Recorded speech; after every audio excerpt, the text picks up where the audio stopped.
Hello mga madam! Welcome back sa Baggage PH. Ngayon, ang ating i-review ay Louis Vuitton naman. Ay na po natin ito. Napakaganda mga madam, as you can see. Oh my God! This is the on-the-go size. Next is this one. The Speedy print also mga madam, bicolor black. Last but not the least, the beautiful Noe. Ayan, mga madam. So, itong on the go, mga madam, ganito siya gamitin. Ayan. Pwede rin ganito, mga madam. Ayan. So, dalawa style.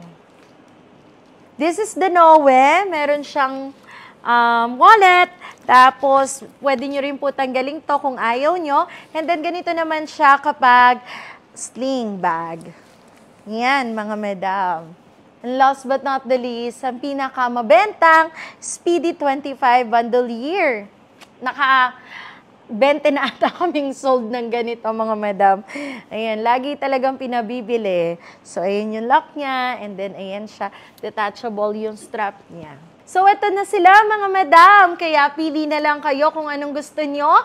Basta gusto nyo ng black and white, this is your best choice on print leather ng Louis Vuitton.